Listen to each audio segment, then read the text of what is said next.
2, 1. Well, good morning. It's Pastor Victor Robert Farrell here from 66Bible.Church, and we're doing some promoting this morning for one of our new books for 2017 called Finding the Spider.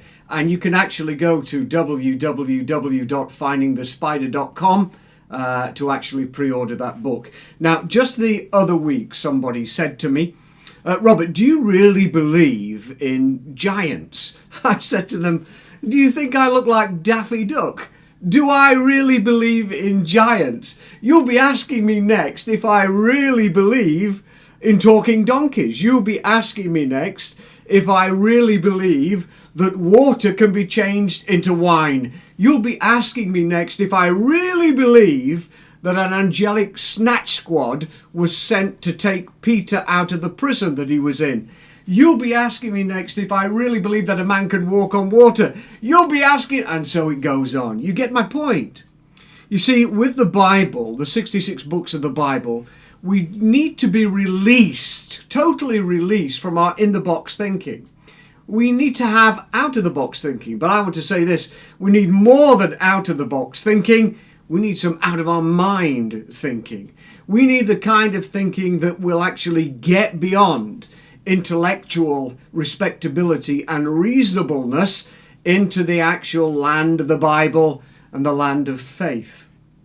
This is somewhere where we need to go. So let's get back to that question then. Do I believe in giants? And the answer is, yes, I do. And I'm not just talking about a condition of giganticism. Is that what it's called? Is that the right word? You know what I'm trying to say here. I'm not just talking about a condition such as Andre the Giant had, that great wrestler who died recently, but I'm talking about a chimera creature, as it were, a product of intercourse between a fallen angel and a human woman that produced giants. The Bible clearly, absolutely, 100% teaches this, and Finding the Spider is going to be having a look at this as well and trying to address some of the legitimate questions around this. Let me give you some idea of some of the legitimate questions. Many theologians would say this: the choirs of angels, that is the angelic realm and their orders, from archangels, cherubim, seraphim, all the way through to principalities, powers and dominions, etc., were created as one job lot, as it were. They weren't created as a race that could reproduce themselves. In other words, there's a fixed number, though it be an innumerable number, though it be a vast number, there is a fixed number in the angelic realm. In other words, there is A, no need for procreation, and B, there's no facility or faculty for procreation. In other words, angels don't have wedding tackle. Neither are they male or female. Though some theologians go further and suggest that, no, that they were androgynous. Well, does the Bible teach that? We're going to have a look at that as well. Now, listen now. Here's the problem, because we know in the scriptures from the 66 books of the Holy Bible that when the angelic realm protrudes, intrudes, incurs into the material realm, they appear in male form. We see this in the Old Testament, we see it in the New Testament.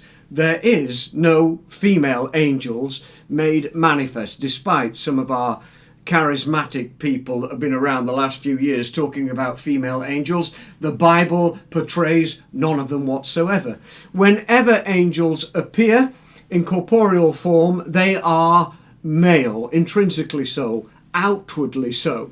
So the assumption then is that these male angels do in fact have wedding tackle, do in fact have the capacity for sexual desire, and do in fact have the necessary sperm and semen and possibility to impregnate somebody, to produce something more than human or less than human, depending on your perspective. So in other words, we've got a problem here. If God created angels to be sexless, if God created a fixed batch of angels that were of a limited number, a limited edition as it were, even though they're vast, and they don't reproduce themselves, how can a fallen angel then have sex with a human woman and produce a chimera giant? How can that be? Finding the Spider is going to address and answer some of those questions. The fact of the matter is, from Genesis chapter 6 in particular, we find that this did in fact happen. And the offspring, the material, physical offspring of this sexual intercourse between fallen angels and human women were in fact giants. Some people will go further and say that once they died, once they were killed, even though they also did reproduce themselves, that's another thing we'll address, that the spiritual entities still roam the earth. There's no place in heaven for them. There's no place in hell for them, as it were. These spiritual offspring, these spiritual leftovers of these dead giants have become the evil spirits, the unclean spirits, the demons of today. We're going to address that issue as well. FindingTheSpider.com.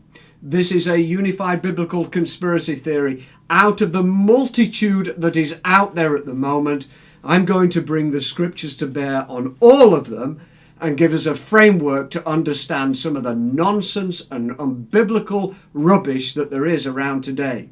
But I tell you right now, you're going to have some out of the mind thinking. Well, I better close this down and say God bless you, and I'll speak to you again tomorrow. Why don't you pre-order the book today? www.findingthespider.com. Speak to you again tomorrow, God willing.